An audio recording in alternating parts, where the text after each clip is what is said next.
I swung open my front door to see an excavator staring back at me, as if it was figuring out which of my bones to chew on first. Behind the hulking machine stood the president of the HOA, grinning like an chatbot, drunk on power. Before I could even say, "This is private property," my grandfather's beloved cabin, a handcrafted, full of memories, and definitely not hers, was being pulverized in the name of community beautification. No notice, no permission, just pure HOA arrogance. By the time the dust finally cleared, she slapped a fine into my hand and told me to clean up my own house, the one she just demolished. Ever had your life flattened before breakfast? Drop a comment if your HOA has ever pulled something this ridiculous, or if you're just here for the crazy ride. Spoiler, it only gets worse from here. We're talking about next level. Did she really just do that? Kind of nonsense. I'd been living in my grandfather's cabin for 2 years, ever since he passed and left it to me. My days were simple. Up at dawn, coffee brewed on the old stove, and sitting on the porch gazing at the lake. The cabin dated back to 1955, with solid oak beams and hand-carved details you just don't find anymore. My grandfather, Edward Roberts, had built it himself when he was a young man, back when this land was just wilderness and dusty tracks. I work as a freelance graphic designer, so the peaceful lakeside life was perfect. No noisy neighbors, no traffic. Just the lap of the lake and birdsong in the mornings. That particular morning started just like every other. I rolled out of bed around 6:45, still in my Superman pajama pants, shuffled into the kitchen, and got the coffee brewing. Outside, the sun was turning the lake into a shimmering canvas of gold and pink. I grabbed my favorite mega-chipped ceramic one that read, "World's Greatest Grandpa," and was about to head out to the porch when I heard it. A deep, mechanical growl cut through the calm, completely out of place in my tranquil little world. At first, I figured someone was doing construction down the road, but the sound was getting closer, louder. I cracked open the front door and nearly dropped my coffee. Not 50 feet away, a massive yellow excavator loomed, diesel engine rumbling like an angry beast. Its metal arm was poised, ready to strike. Behind it stood a woman I recognized from around the neighborhood, though I'd never spoken to her. She wore a cheap business suit and gripped a clipboard like it was the Holy Grail. Her blonde hair was styled in that severe, business way, and her smile was so fake it made my skin crawl. "Excuse me," I called out, jogging over in my pajamas and bare feet. "What is going on here?" "That's my home you're about to wreck." The woman turned that phony smile on me, her eyes flicking over me like she was taking inventory for some courtroom drama. "Oh, you must be the resident," she said, sugary sweet. "I'm Charlotte Maxwell, president of the Lakeview Homeowners Association. We're conducting an emergency beautification initiative to uphold community standards." She waved dismissively at my cabin as if it were some festering blemish. "This structure violates several aesthetic guidelines and must be cleared for our new lakeside walking path." For a moment, I just stood there with my coffee, stunned. "Wait, hold on, you can't just knock down my house. I live here. This is private property." Charlotte's smile didn't budge, but there was something cold behind her eyes. "I'm afraid you're mistaken," she said. "According to HOA regulations, any structure that doesn't meet community standards can be removed after proper notice." She held up a single sheet of paper. "Here's your official notice. Demolition is scheduled for, well, right now." Before I could argue, before I could even process, the excavator roared to life. The operator, a burly guy in a hard hat who refused to meet my eyes, swung the massive arm toward my cabin. "No, wait," I yelled, but it was already too late. The metal claw bit into the front porch, sending splinters flying. The sound was gut-wrenching, like the building itself was crying out. 70 years of history, 2 years of my life, all reduced to rubble in minutes. I stood there in shock, remembering my grandfather's words from long ago. "One day, this land will mean something." I thought he meant it in a spiritual way. Turns out, he didn't. I watched in numb horror as they tore apart my grandfather's masterpiece, the hand-carved railings he'd spent weeks crafting, the stone fireplace where we toasted marshmallows when I was a kid, the tiny bedroom I'd woken up in just hours earlier. Every piece of it was reduced to a pile of broken timber and shattered memories. My cat,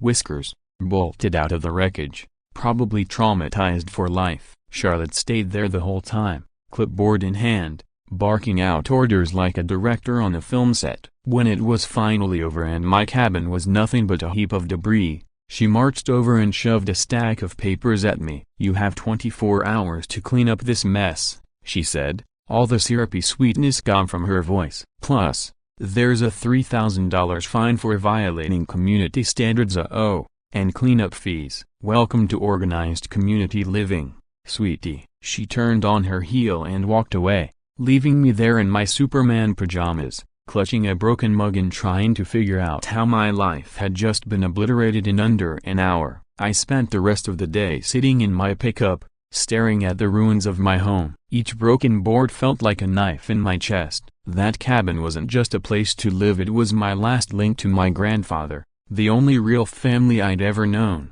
Now it was gone, flattened by a woman with a clipboard and a serious power trip. I had no plan, no backup, and apparently thousands of dollars in fines I'd never signed up for. The first thing I did was start knocking on doors, trying to figure out who exactly this Charlotte Maxwell thought she was and how she'd managed to tear down someone's home like it was nothing. Most of my neighbors were friendly, but when I brought up Charlotte's name, I saw a flicker of fear in their eyes. Mrs. Peterson down the road warned me, "Oh, you don't want to tangle with her. She's turned this hoe into her personal fiefdom since she showed up." Another neighbor, Bob or something, just shook his head and said, "She got the Johnsons to made them take down their gazebo, said it didn't fit the neighborhood aesthetic." Anna was the one who finally gave me the full picture. She was a retired librarian in her 60s, a woman who'd lived in the neighborhood for over 25 years. She'd seen it all, and she had the kind of sharp intelligence that came from dealing with difficult people for decades. She invited me into her kitchen,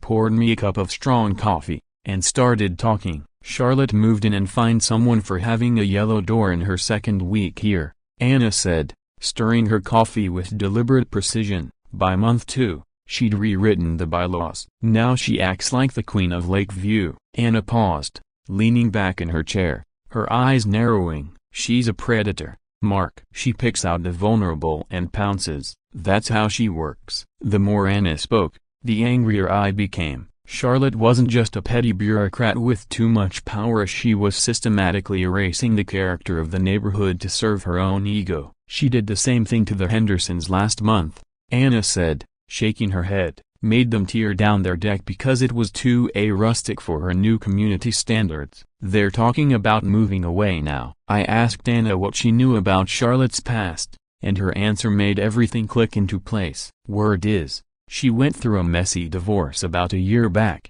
Anna said quietly. "Lost the big house, lost the fancy lifestyle, had to start from scratch. Now she's turned the hoe into her little kingdom. She gets to feel important here." It made a twisted kind of sense. Charlotte had lost control of her own life, so she was trying to control everyone else's. The hoe wasn't about community standards or beautification, it was about feeding her damaged pride. By the time I left Anna's house, I was determined to confront Charlotte. I drove straight to her place, a modest ranch house with a converted garage she called her hoe office. There was even a handmade sign that read, "Lakeview Community Association Administrative Center." The whole setup was so fake it was almost funny. Folding tables, cheap office chairs, fresh paint that couldn't hide it was still just a garage. Charlotte was sitting behind a card table stacked with manila folders. She looked up at me coolly, eyebrows raised. "Mr. Roberts," she began, that same condescending tone in her voice. "What can I help you with?"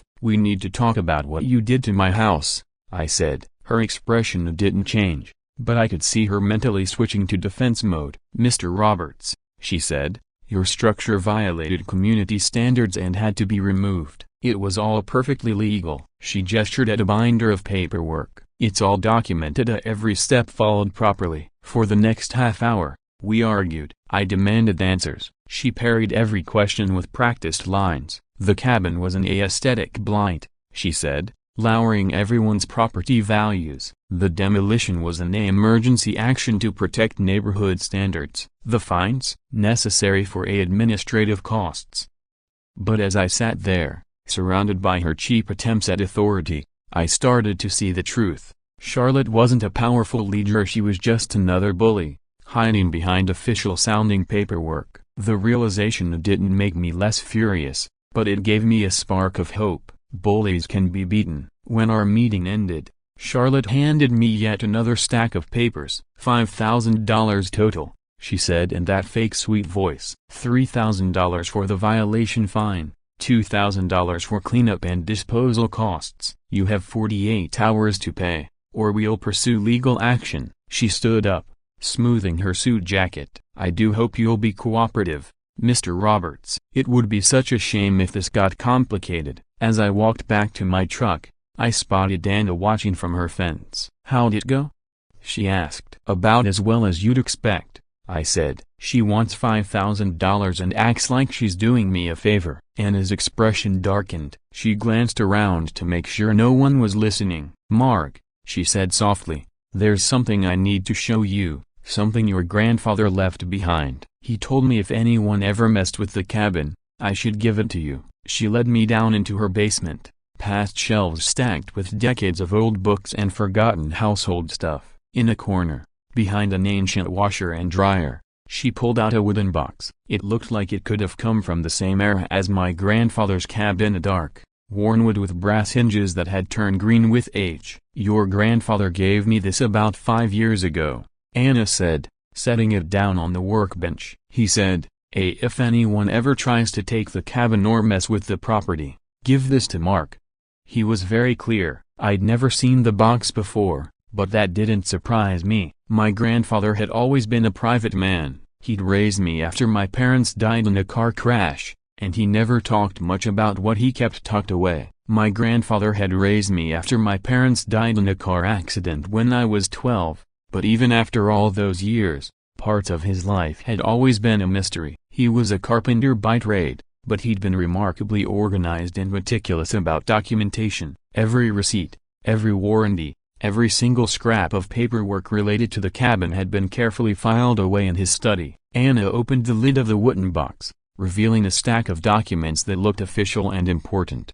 The papers were yellowed with age, but they'd been protected in plastic sleevettes, my grandfather's way of making sure nothing got lost or ruined. Right on top was a land survey map, showing not just my grandfather's lot, but the entire lakefront area. As I studied it, my heart started pounding. Anna, I said, pointing to the map, this shows my grandfather owned a 200-foot strip of lakefront property, way more than I thought was ours. Anna's face broke into the first smile I'd seen since we met. Your grandfather was a smart man, Mark, she said. Back in 1965, when he bought this land, it was all one big parcel. He subdivided it himself and sold off the individual lots that became this neighborhood, but he kept the lakefront for the family. He always said the Roberts family wouldn't need it someday. As I looked at that map, it hit me like a thunderclap. The lake, the beach, even Charlotte's precious clubhouse, they all sat on land my grandfather had quietly kept for his family. And now, it was mine. According to a 1968 survey, the very spot where the HOA's clubhouse stood was part of my grandfather's original property. Charlotte Maxwell hadn't just demolished my house, she'd done it on my land. And the headquarters of her little kingdom? It was also sitting on my property. Anna, are you seeing this? I asked, my voice shaking as I held up the property deed. The clubhouse, Charlotte's officia, it's all on my land. She doesn't own any of it. Anna nodded, her expression grim but satisfied. I was wondering when you'd figure that out, she said. Your grandfather mentioned it a few times. He always said if the community ever got too big for its britches, the Roberts family had options. The full weight of what I was holding crashed over me like a wave. Charlotte had bulldozed my life on my land. Her whole empire was built on property she had no right to touch. I wasn't just some powerless resident dealing with HOA nonsense, I was the actual landowner,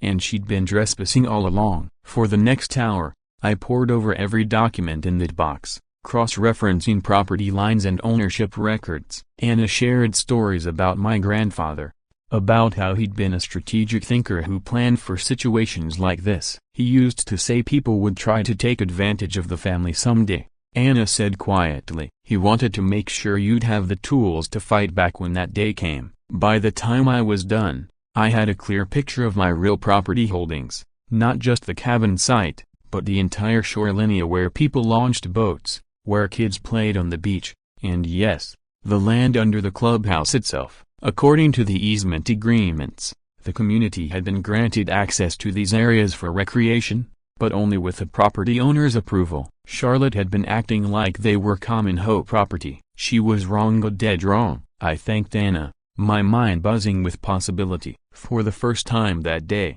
I felt something other than helpless anger. I felt powerful. Charlotte Maxwell had picked a fight with the wrong person, and she didn't even realize it yet. I drove straight to the clubhouse, parked right out front, and walked up to the building like I owned the place because, as it turned out, I did. Inside, Charlotte was holding what looked like an impromptu HOA board meeting. I could see her through the windows, gesturing dramatically while a small group of people nodded along. I knocked on the door and waited. When Charlotte answered, her expression went from confident to annoyed in a heartbeat. "Mr. Roberts, this is a private HOA meeting," she said, her voice dripping with fake courtesy. "Unless you're here to discuss your payment arrangements, I'll have to ask you to leave." I smiled at my first genuine smile all day. "Actually, Charlotte, I think we need to talk about payment arrangements, but not the kind you're thinking of." I held up the property survey, making sure she could see the official seals and stamps. "Nice building you have here,"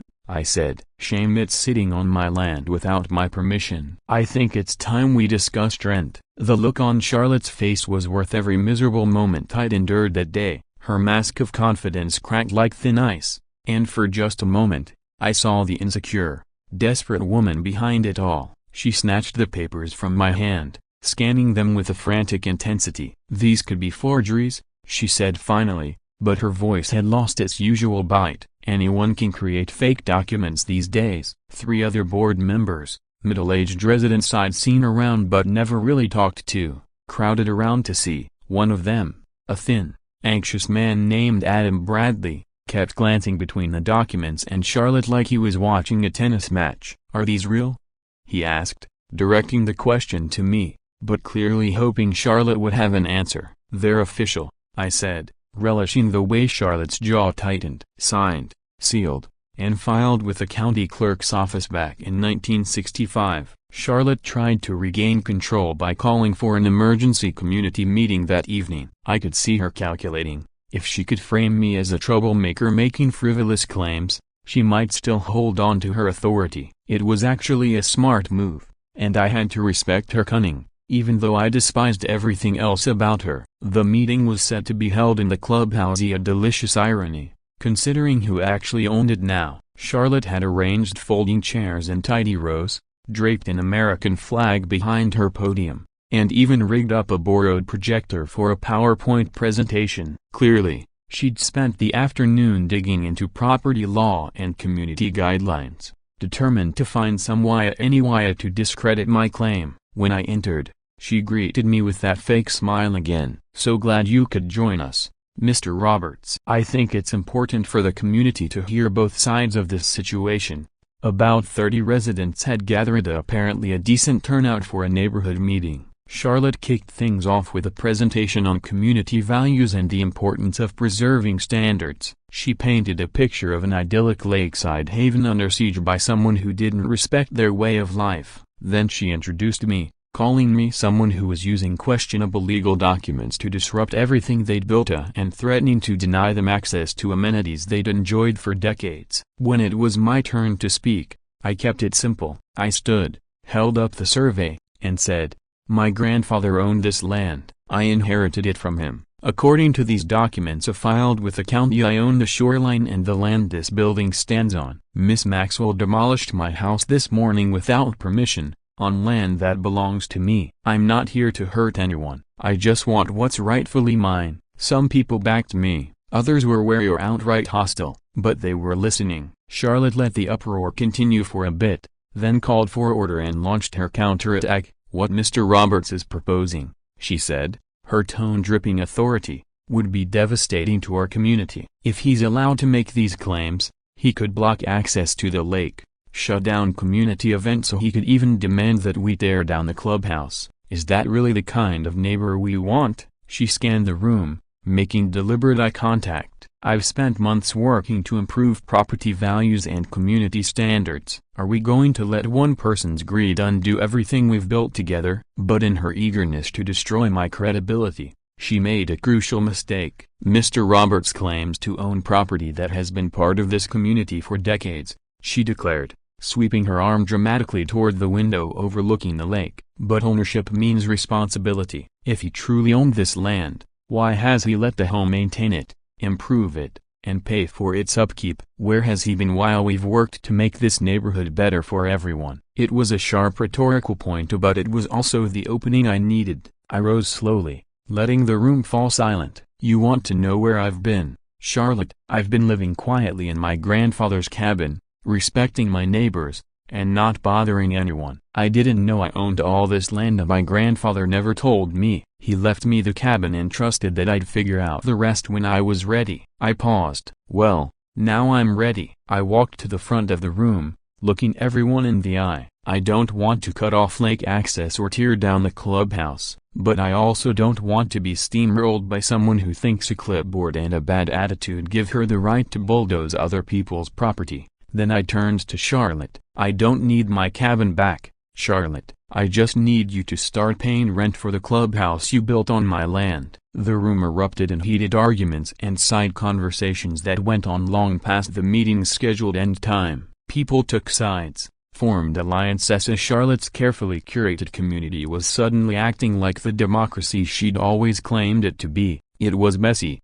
loud, and absolutely exhilarating to watch. As I was leaving, I caught Adam Bradley, one of the more vocal board members, whispering urgently to Charlotte about Plan B and the nuclear option. Whatever they were planning, it was clear the next round was going to be even more interesting. The next morning, Anna Williams knocked on my truck window at precisely 7 a.m. I'd spent the night in the cab of my pickup, parked in what used to be my driveway, partly because I had nowhere else to sleep, and partly because I wanted to keep an eye on my property. Anna was carrying a thermos of coffee and wearing an expression that said she'd made an important decision. There's more, she said without preamble, about your grandfather's land, something I didn't tell you yesterday because I wasn't sure you were ready for it. I followed her into her kitchen, where she had spread out more documents of papers even older than the ones I'd already seen, dating back to 1965. As Anna explained it, my grandfather hadn't just bought the lake shore, he'd been the developer who created the entire neighborhood. Edward Roberts Development Company, she said, tapping a faded business license. Your grandfather bought 200 acres of undeveloped land and turned it into the neighborhood we have today. Everything lines up. Your name, your land. Charlotte's mistake. He had kept ownership of the critical infrastructure, the shoreline, beach access, the boat launch, even the little island offshore where kids liked to swim. Everything that made the neighborhood desirable was still technically Roberts' family property. The individual homeowners owned their houses and yards, but all the amenities that defined their lifestyle belonged to me. Why didn't he ever tell me any of this? I asked, overwhelmed. Anna gave me a sad smile. He planned to when you were older and ready to handle the responsibility. But he got sick, and things moved faster than anyone expected. I think he figured you'd find out on your own when the time was right. She studied me carefully. Looks like he was right about that. She spread out a modern aerial photo of the neighborhood next to my grandfather's original development plans. The comparison was striking. Almost everything had been built exactly where he'd envisioned it, down to the roads curving around old tree groves and the clubhousey broken bar built on my land. The drainage system still worked perfectly, even after 60 years. Your grandfather wasn't just a carpenter, Mark, Anna said softly. He was a visionary. He understood how communities work, and he built this place from the ground up. As we talked, I began to realize the true magnitude of Charlotte's blunder. She hadn't just demolished my cabin as she'd declared war on the person who owned the very foundation of her entire power base. The clubhouse, the beach, the boat launch, the walking path she was so eager to expand. Every inch of it was mine to control. I wasn't just another resident she could intimidate. I was, in effect, the landlord of the whole neighborhood. The implications were staggering. If I wanted, I could cut off the community's access to the lake entirely. I could demand rent from the HOA for using my land. I could even shut down the clubhouse and force Charlotte to find somewhere else to hold her meetings. The power dynamic hadn't just shifted, it had completely reversed. Charlotte had spent months terrifying residents with threats about community standards and HOA authority,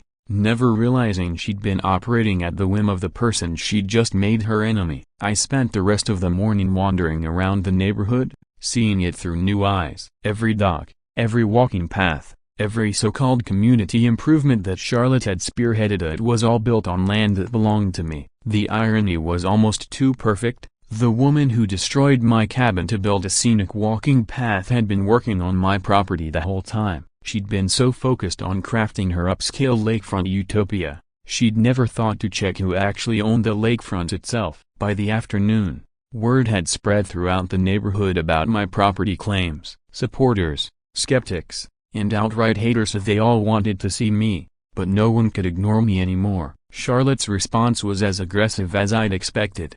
She spent the day making calls and digging into legal challenges to my ownership. By that evening, she'd organized what she called a community defense strategy meeting, or really just a rally to unite everyone against me. They met in the park pavilion this time, not the clubhouse. Charlotte must have realized how awkward it would be to hold an anti-Mark meeting in a building that might actually belong to Mark. About 40 people showed up, more than the night before. Charlotte was better prepared this time, armed with legal citations and historical precedents that she claimed would invalidate my rights. But her presentation reeked of desperation. She rattled off legal jargon like an actress reciting Latin. She mentioned eminent domain as a possible tool to seize the land. She even claimed my grandfather's original development work might have created obligations that transferred ownership to the community. It was all legally questionably and practically impossible, but it achieved her real purpose, making people feel like they had options beyond dealing with me fairly. When she finally finished, I stood up to respond. The crowd was split, some convinced by Charlotte's theories, others clearly skeptical. Charlotte's given you a lot of legal theories tonight, I began, keeping my voice calm. But here's the simple truth. I own this land, and I have the documents to prove it. You can challenge it in court if you want, but that's going to take years and cost a lot of money. I scanned the crowd. What I'm offering is much simpler. I want fair compensation for the cabin you destroyed, and I want a reasonable rental agreement for the community's use of my property. I'm not here to shut down the lake or ruin the neighborhood. I just want to be treated with the same respect you'd want if someone bulldozed your house. The meeting devolved into arguments. Some wanted to negotiate right away, others were determined to fight me in court, and a few proposed buying the disputed land outright. Charlotte tried to keep control, but her authority was unraveling in the face of a crisis she couldn't bully her way out of. As people drifted away from the pavilion, I overheard Adam Bradley telling her they needed to escalate things before it got completely out of hand. That night, I settled into my truck for another cold, cramped sleep. But despite the discomfort, I felt something I hadn't felt in years, the satisfaction of knowing I held all the cards in a high-stakes game. Charlotte Maxwell had spent months making herself the most powerful person in the neighborhood, but she'd built her empire on land that didn't belong to her. Tomorrow, I was going to start collecting rent. The escalation started at 6 a.m. the next morning. I woke to find my truck spray-painted with graffiti, and the remains of my demolished cabin scattered across the road. Someone had even left a dead fish on my windshield with a note in block letters, "Get out." It was a crude, juvenile tactica, exactly the sort of intimidation I'd expect from someone who'd never faced real opposition before. I carefully photographed everything, documenting the damage before I cleaned it up. If Charlotte wanted to play dirty, she'd learn quickly that I was better at keeping records than she was. As I worked, neighbors stopped by to apologize and distance themselves from whoever had done this. Mrs. Peterson even brought me a thermos of coffee and offered to let me use her shower until I figured out my next move. Their support was kind, but I could also feel the tension crackling beneath the surface. By noon, the divide within the community had become undeniable. People were taking sides, and the united front Charlotte had built was crumbling in ways she couldn't control. In a last-ditch effort, she filed a formal complaint with the county sheriff's office, accusing me of trespassing on community land and of intimidating residents with baseless legal threats. She even found herself a lawyer, clearly a budget hire, judging by the amateurish cease and desist letter I received that afternoon. The letter was full of vague, overblown accusations about fraudulent ownership claims and hinted at possible criminal charges if I didn't back off. Legally, it was flimsy and full of sloppy errors any real attorney would have caught, but it was never meant to stand up in court. It was meant to make me look like a menace, someone dangerous and unstable. Charlotte made sure everyone in the neighborhood knew about her complaint, painting herself as the brave protector of community interests against my supposed land grab. But Charlotte hadn't counted on Deputy Martinez. When he came out to investigate, he actually took the time to review my grandfather's survey documents and cross-check them against the county records. After a careful look,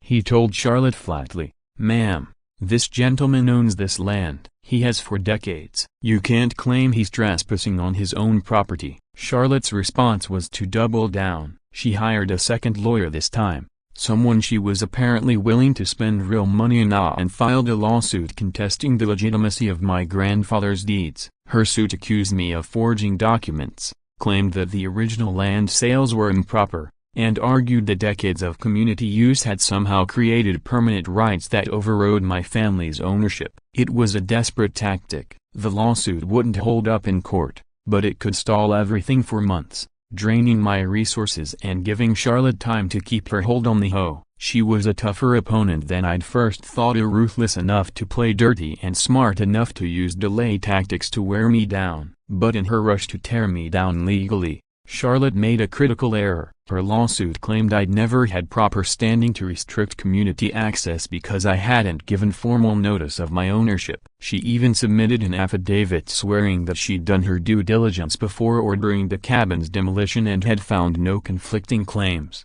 The problem? That affidavit completely contradicted her earlier statements about following HOA procedures. If she'd really done her due diligence, she would have had to file for a demolition permit with the county, something that required notifying the property owner, which was me. She hadn't filed any permit, and she hadn't given me any notice. That meant she'd either lied in her affidavit or she'd illegally destroyed my property. Either way, she'd just handed me the proof I needed to bring her down. That night, Anna and I pored over every document we had in her kitchen. She'd been keeping meticulous records, including photos of the demolition crew and notes about the timeline. Together, we pieced together a clear-cut case. Charlotte had demolished my cabin without permits, without notice, and without any of the legal steps she claimed she'd followed. The next morning, I filed my own lawsuit against Charlotte Maxwell and the Lakeview Homeowners Association. Unlike her rambling lawsuit, mine was straightforward: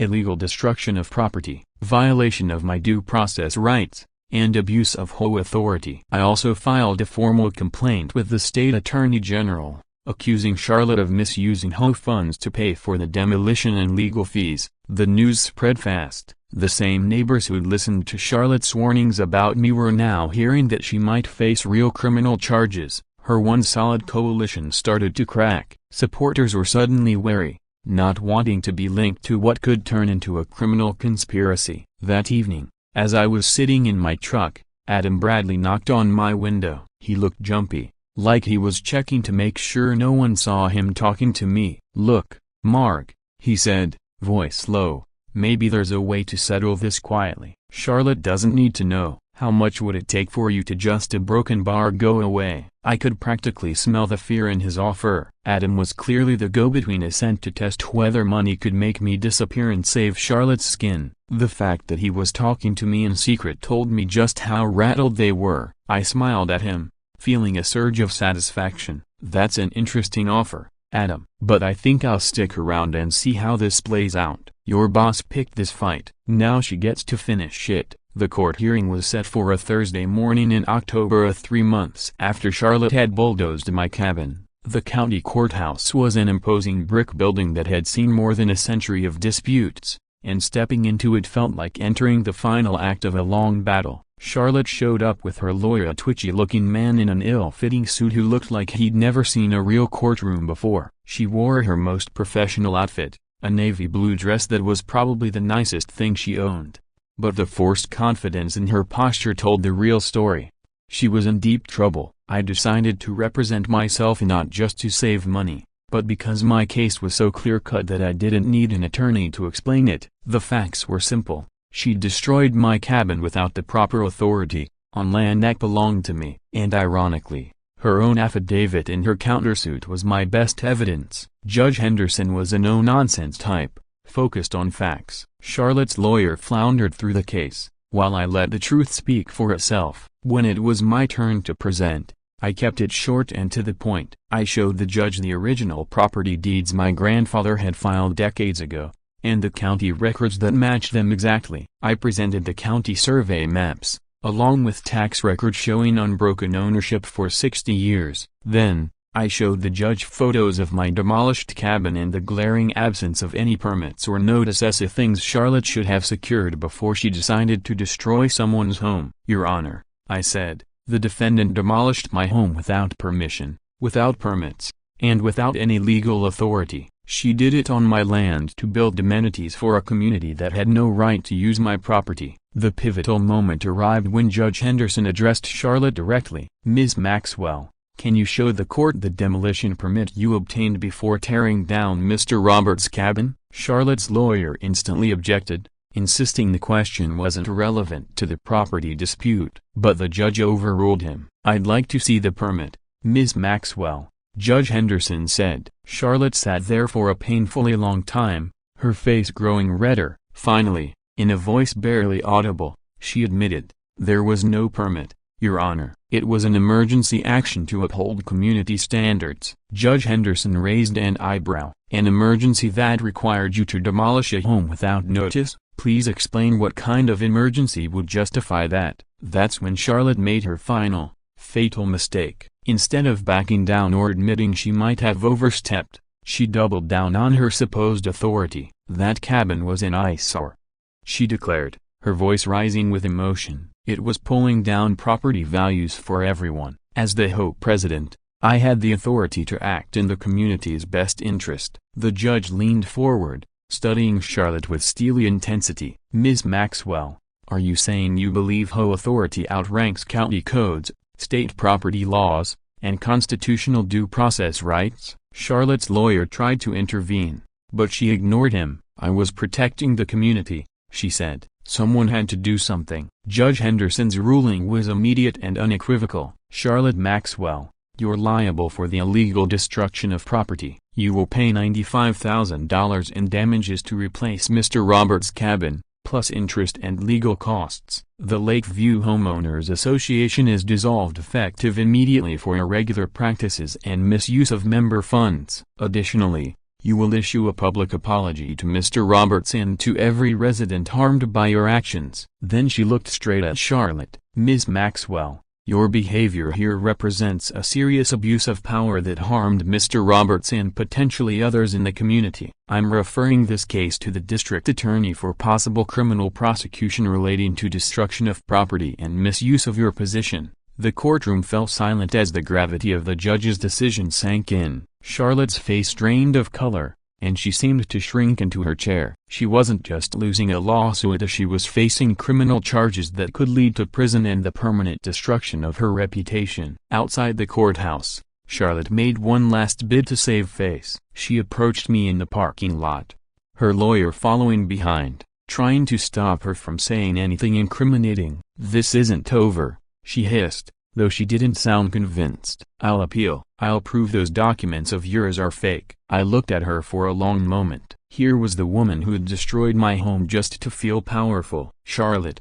I said quietly, this has been over since the moment you decided to tear down my cabin. It just took you 3 months to figure that out. 6 months later, I was sitting on the porch of my new cabin, watching the sunrise over the lake, sipping coffee from the same chipped mug that had survived Charlotte's demolition. My new cabin was bigger than my grandfather's, with a guest room where Anna often stayed when she needed a break from her own house. I'd also built a small community dock where neighbors could launch their boats, and a picnic area that hosted weekend barbecues. Lakeview was thriving without Charlotte's iron rule. Property values had gone up, mostly because people liked living in a place without arbitrary rules and endless fines. Charlotte had been forced to sell her house to pay the judgment and had moved out of state to avoid the criminal case that still loomed over her. As I sat there that morning, my phone rang. A lawyer on the other end introduced himself as representing another lakeside community, about 50 miles away. "Mr. Roberts," he said, "we've got a situation with an HOA president tearing down homes without permission. We were hoping you'd be willing to share your experience or even help us with the case." I gazed out at the lake, remembering my grandfather's words about standing up for what's right. "I'd be happy to help," I said. "When do you need me?" Some fights are worth taking on, not just for yourself but for everyone who'll come after you. Charlotte Maxwell had taught me that bullies only understand one thing: consequences. And I was apparently getting pretty fluent in that language. If you enjoyed seeing justice served and a bully get what she deserved, be sure to hit that like button and subscribe for more stories like this one. Let me know in the comments what you think Charlotte's biggest mistake was. I love hearing your take on these community showdowns. Thanks for watching, and I'll see you in the next story.